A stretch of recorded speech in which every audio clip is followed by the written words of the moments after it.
Olá, pessoal. Bom dia. Bom dia. Boa tarde, na verdade, para todos. Bom, o assunto de hoje é um dos eventos assim, mais importantes executados pela anestesiologia, pelo anestesiologista, durante uma cirurgia, que é a reposição de água e eletrólitos do paciente cirúrgico. Certo?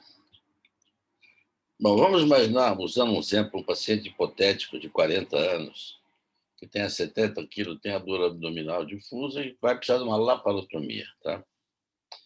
Laparotomia é um procedimento cirúrgico no qual o cirurgião não sabe definir o que ele vai encontrar. Ele vai abrir o abdômen para investigar. Esse paciente teve vários episódios de vômito, está com febre, está sem ingerir água há 24 horas, teve 5 episódios de vômito nas últimas 12 horas e está sem diurese, está em anúria. O exame físico mostrou que ele está com extremidades frias, tá? E um pouco azuladas, um pouco cianóticas. O tempo de enchimento do capilar, que é o tempo entre a compressão do leito ungueal e o seu enchimento, seu reenchimento, está demorado. Os olhos estão encovados, a língua está seca. O paciente está com frequência 140. E a pressão arterial, deitado, está em 120 por 80. Na hora que os pacientes sentam, vem para 80 por 45. Bom, os exames disponíveis, exames de laboratório, são o sódio plasmático, que está em 125 miliequivalentes por litro, normal seria em torno de 140. O hematócrito, que é o percentual de hemácias, está em 49. O normal iria em torno de 40, 43, e a ureia e a creatinina são normais. Bom, então a laparotomia exploradora é um processo cirúrgico onde, como eu já expliquei, não há, vamos dizer, não há um diagnóstico prévio. Vai se fazer o diagnóstico e, se necessário, fazer a intervenção. Bom, então, o que é importante saber para fundamentos fisiológicos para repormos água e eletrólitos no paciente cirúrgico? Primeiro, vamos lembrar que a água é essencial, né? Se não há água, não existe vida. Vocês estão cansados de ouvir falar a busca incessante por água em outro planeta, porque se não houver água, não vai haver vida, nem a vida primitiva, quanto mais a vida evoluída. E por que não há vida sem água? Porque todas as reações enzimáticas precisam de água. Tá? A água é o transportador importante do organismo. Tá? O gás carbônico que a tua célula produz é transportada pelo sangue, que é a água. A água ajuda no controle da temperatura do corpo. Então, lógico que a água tem uma série de funções fisiológicas absolutamente essenciais e necessárias. O organismo humano, ele tem muita água, exatamente por causa dessa importância. Um ser humano com 75 quilos de peso, ele tem 60% desse peso em água. Isso quer dizer o seguinte, que um indivíduo de 75 quilos tem 45 litros de água. Então, é um volume bastante grande. Bom, essa água, esses 45 litros, usando esse exemplo hipotético, ela está distribuída em 2 grandes reservatórios. Tá? A maior parte delas, 40%, está dentro das células, o chamado espaço intracelular. E que nesse indivíduo aí de 75 quilos equivale a 30 litros. Então, o indivíduo tem 30 litros dentro da célula. E fora da célula, ele tem 20% no espaço, então, chamado extracelular. Tá? Bom, além disso, o espaço extracelular ele tem uma subdivisão, que é o intravascular, certo? Que tem, desses 15 litros, tem 5 litros, contém 5 litros, e o intersticial, que fica entre as células, né, e o vaso, e os capilares sanguíneos. Aqui tem 10 litros. Tá? Então, assim está distribuída a água. Uma característica importante desses reservatórios é que entre o espaço intracelular e o espaço extracelular existe uma membrana chamada membrana celular. Tá? Essa membrana tem uma característica muito importante. Ela permite a passagem livremente de água, mas não permite a passagem de eletrólitos. Tá? De tal forma que os eletrólitos fora da célula são da mesma quantidade, porém em concentrações diferentes. Só pegando um exemplo, o sódio, o espaço extracelular é de 140 miliequivalentes por litro e no espaço intracelular é de 10 miliequivalentes por litro. Né? Potássio é o contrário. Tá? Então, logicamente, que se invertesse essa relação iônica, seria incompatível com a vida. Tá? Então, essa característica, passar a água livremente, os eletrônicos não conseguir passar, não poder passar, vai gerar uma força chamada pressão osmótica. Tá? A pressão osmótica é a força com que o reservatório que tem maior concentração de eletrólitos vai atrair a água do outro lado da membrana até que as concentrações sejam iguais. Então, no equilíbrio, sempre a pressão osmótica do intracelular vai ser igual à do extracelular. Tá? Porque se houver algum fator que modifique a pressão osmótica num dos lados, a água vai mudar de lado até haver o equilíbrio. E lembrar que essa pressão não é tão baixa assim, essa pressão sobre a parede, sobre a membrana celular. A diferença de 1 mol na concentração, por exemplo, vai produzir uma pressão de 19,3 milímetros de mercúrio, certo? Suficiente para romper uma membrana celular. Bom, e detalhe importante é que a força osmótica ela depende do número de partículas dissolvidas no líquido, tá? Em solução, não do seu tamanho. Então, uma molécula muito grande, como a albumina, ela vai exercer a mesma pressão osmótica de uma molécula pequena, como o sódio. Porque quem determina a pressão osmótica, a força osmótica, é o número de partículas, o número de átomos, o número de moléculas. Tá? Então, mostrando um exemplo, eu tenho 3 moléculas enormes de um lado e 3 do outro, e elas exercem a mesma pressão. Bom, como quem determina a pressão osmótica é o número de partículas, fica muito mais consentido se nós transformarmos numa unidade que converte o peso das substâncias em número de moléculas. E qual é esta unidade? É o mol, porque um mol tem 6 vezes 10 a 23ª potência de moléculas, independente da substância. Um mol tem 6 vezes 10 a 23, potência 23 de moléculas. Okay? Então, por exemplo, um mol de bicarbonato de cloreto de sódio tem 58,5 gramas. Tá? Sódio 23, cloreto 35. O mol de cloreto de potássio tem 74,5 gramas. O mol de bicarbonato de sódio tem 84 gramas. Tá? Então, 58,5 gramas de cloreto de sódio tem a mesma quantidade de eletrólitos que 74,5 gramas de potássio, de cloreto de potássio, e bicarbonato de 84 gramas de bicarbonato de sódio. Por isso que se usa uma unidade chamada equivalente. Tá?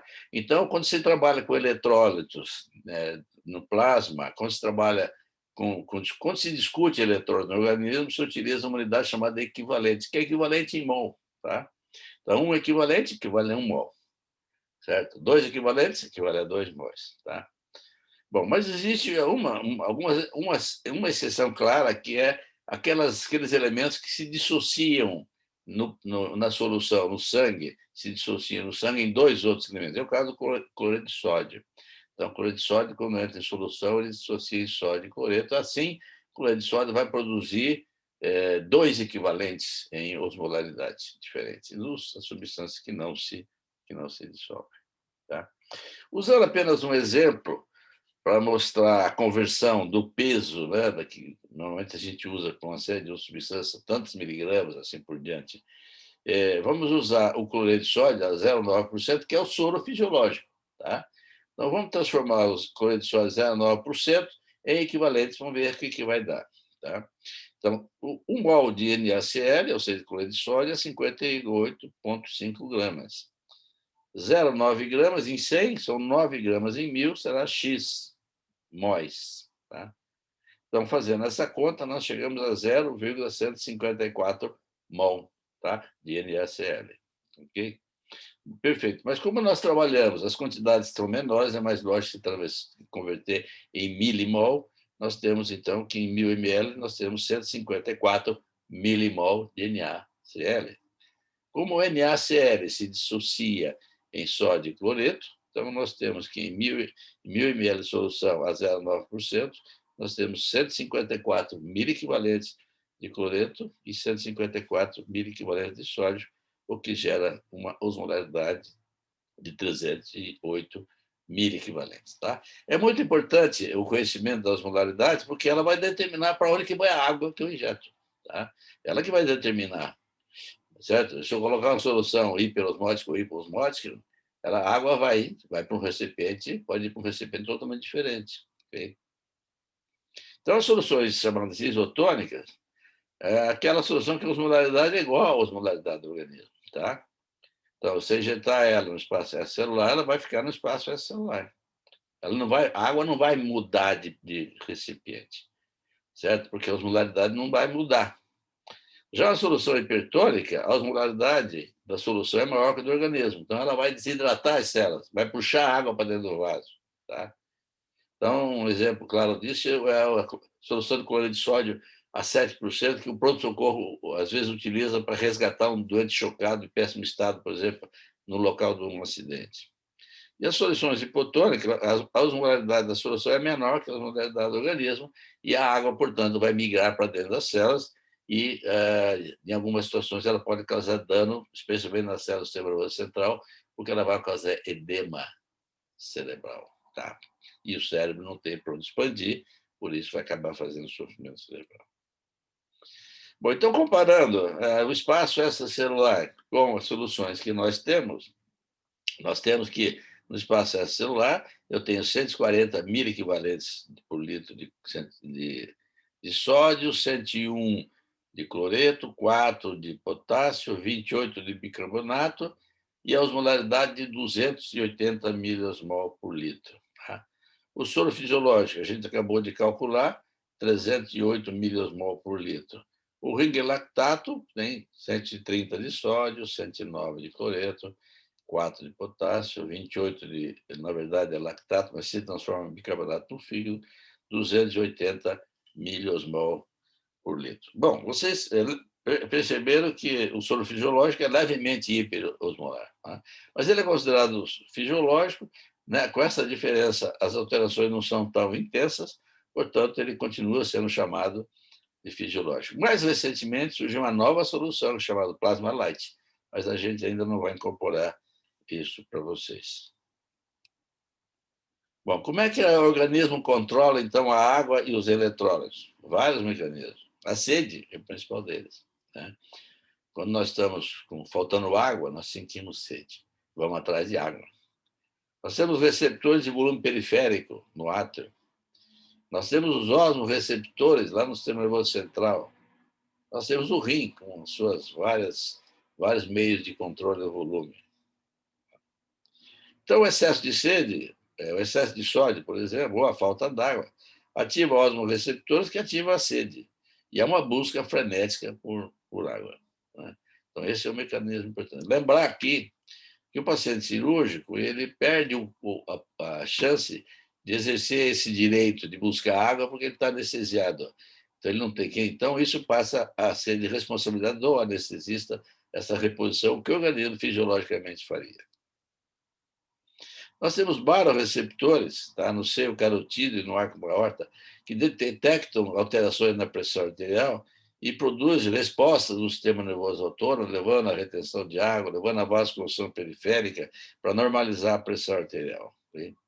Nós temos no átrio receptores, que eles são de baixa pressão, que as pessoas no átrio são baixas. Então, está em paredes do átrio, na veia cava, nas veias pulmonares, tá?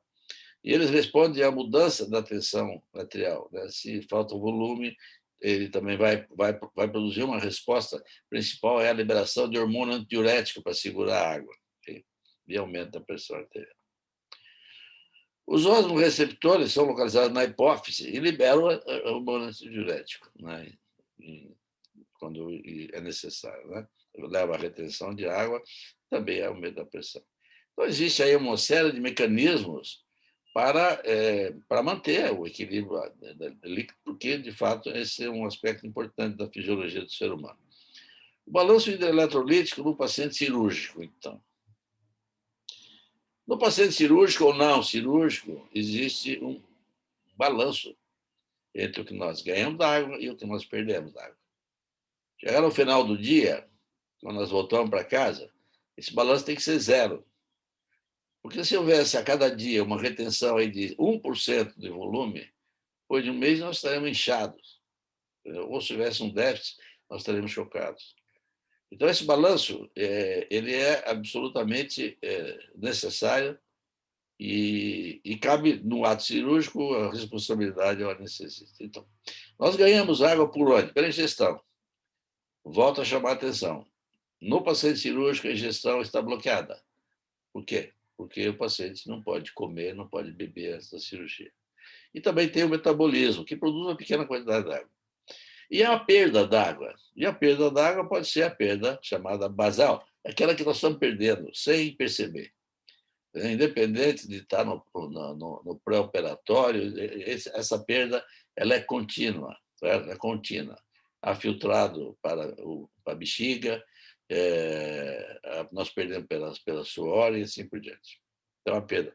E nós temos no paciente cirúrgico as perdas pré-operatórias, que são o vômito e a diarreia.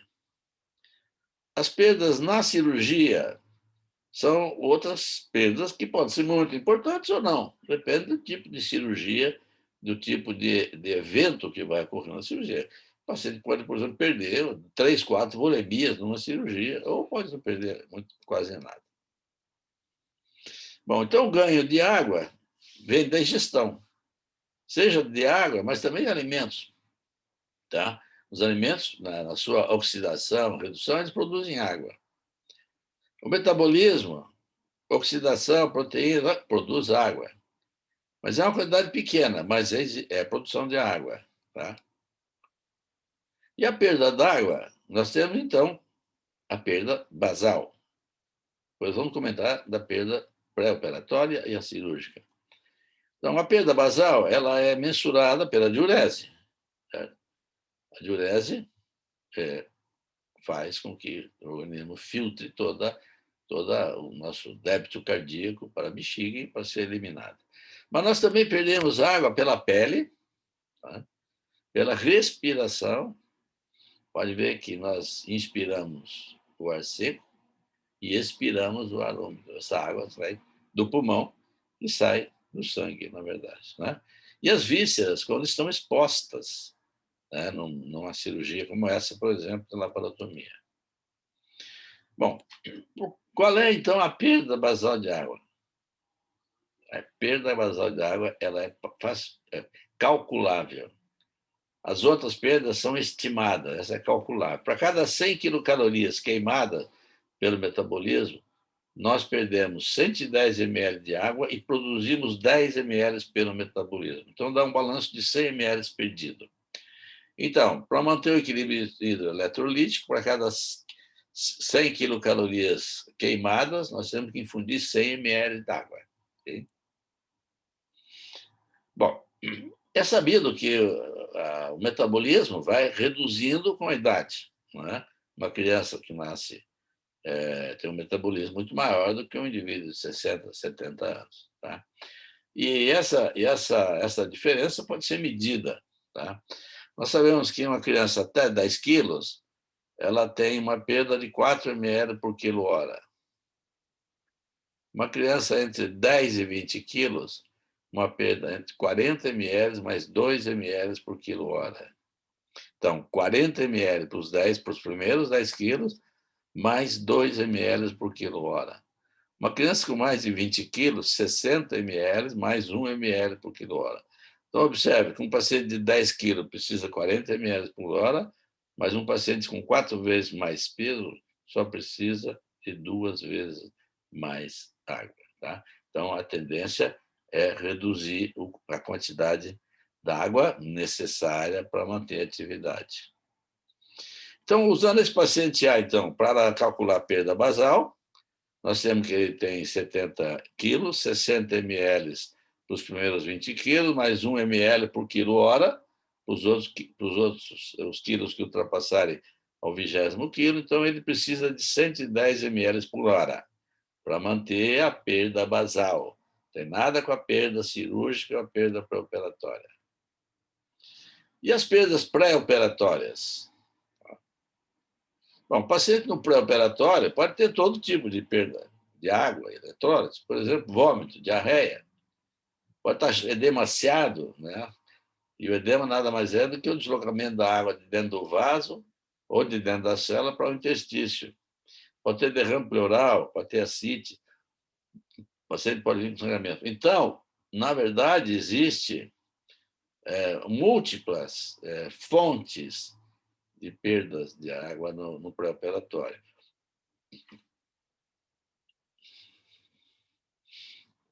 A gente pode fazer uma estimativa muito grosseira usando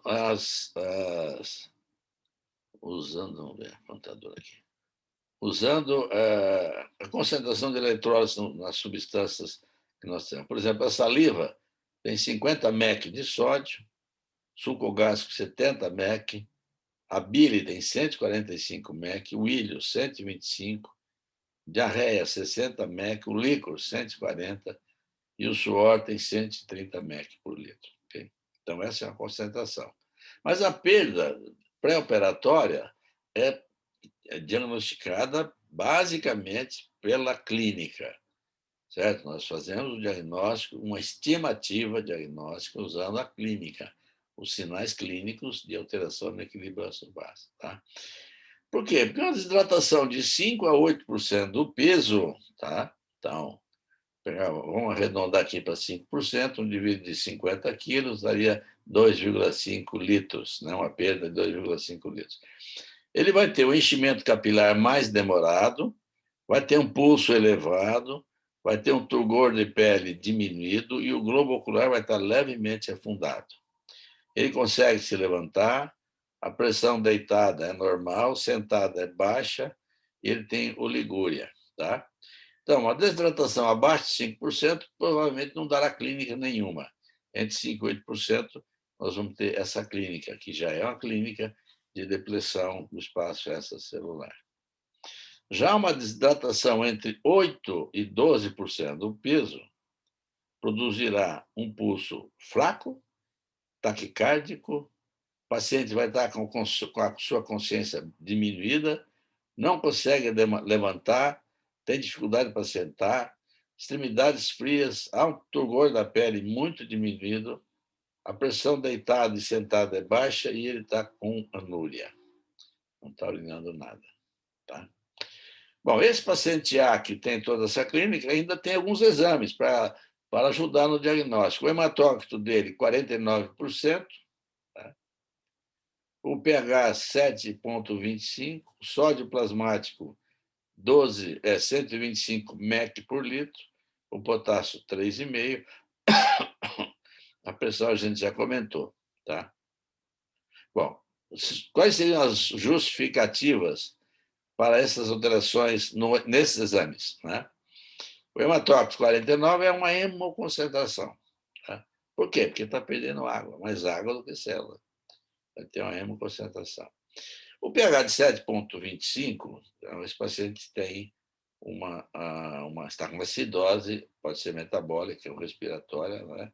Mas o pH de 7,5 equivale a uma acidose. Geralmente, isso indica um metabolismo anaeróbio, tá? Porque está faltando fluxo sanguíneo para todas as células, e em vez de produzir CO2, ela vai produzir ácido lático. Tá? O sódio de 125 mEq por litro, a gente já viu, lógico que equivale à perda de sódio, mas poderia ser excesso de solução sem sódio também. E a diferença da pressão deitada versus sentada se deve já à incapacidade dos baroreceptores fazer a correção, né? Porque nós temos um sistema que mantém a pressão arterial independente da posição que nós estamos. Nós sentarmos, a pressão arterial vai ser corrigida imediatamente. Mas existe uma situação que esses mecanismos já se esgotaram. Então, esse paciente acaba lá fazendo uma alteração na pressão arterial, na postura. Tá? Bom, então, que volume nós reporíamos nesse paciente?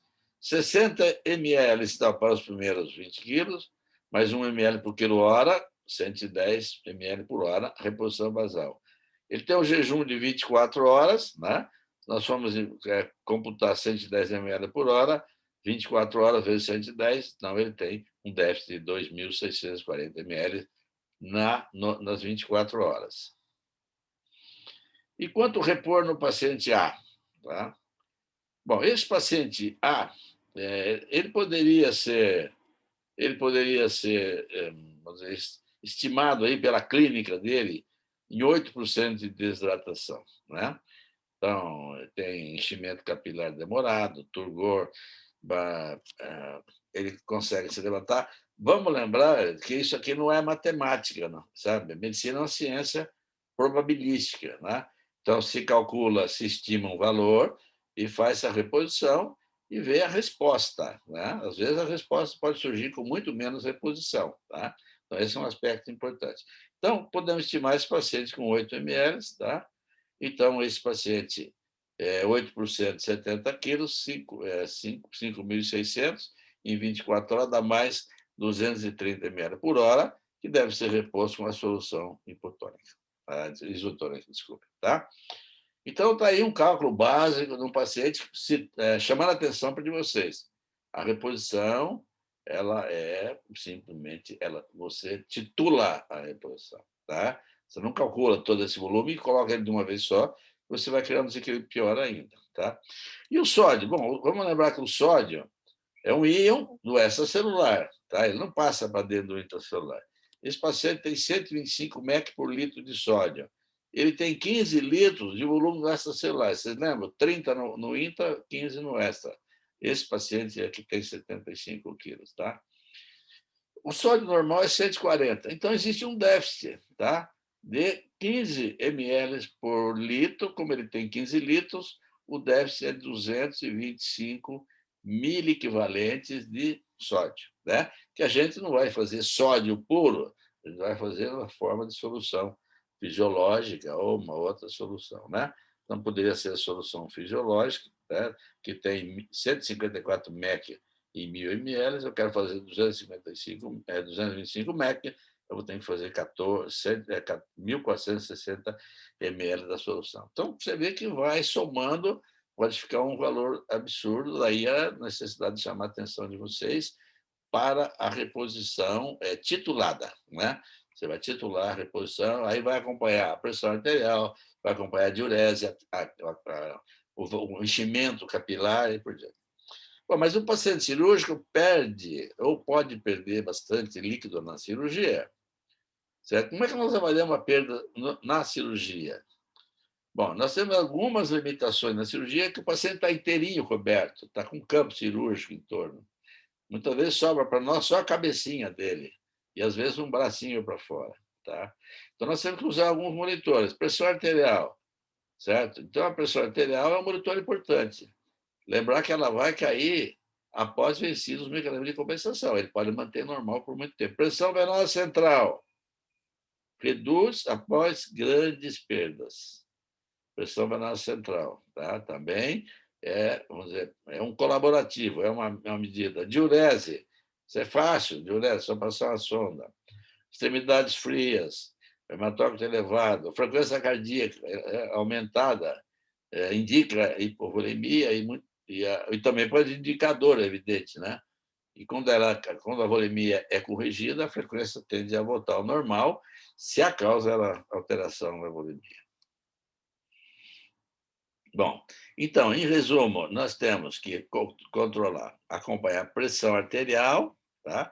Esse aqui é um caso de pressão arterial contínua, uma pressão arterial contínua, tá? Então, através de uma cateterização de uma artéria periférica, a pressão venosa central pode ser necessária, não é em toda a indicação, mas quando há grande perda, prevista perda de grande volume, é se colocado um catéter lá no átrio direito, a diurese, temperatura de extremidades, frequência cardíaca, a perfusão periférica, a temperatura da periferia e a dosagem do sódio plasmático. Tá? Bom, a evolução desse paciente. Ele foi reposto em 1 hora, tá, antes da cirurgia, 1.500 ml. Tá? Então, foi reposto 1.500 e observou a sua resposta. Tá? Se anestesiou com ketamina, que é um agente que libera catecolaminas, portanto, é uma indicação boa no paciente chocado. Fentanil é um opioide extremamente potente. Isoflurano é um anestésico inalatório, óxido nitroso e um relaxante neuromuscular. Tá? Manteve-se uma infusão de 500 ml por hora de solução fisiológica. No final da cirurgia, a diurese e a pressão estavam normalizadas. Se fez analgesia com profenide, morfina e dipirona e o paciente foi para o quarto bem. Tá? Então, gente, o que eu tinha para falar para vocês era isso daí.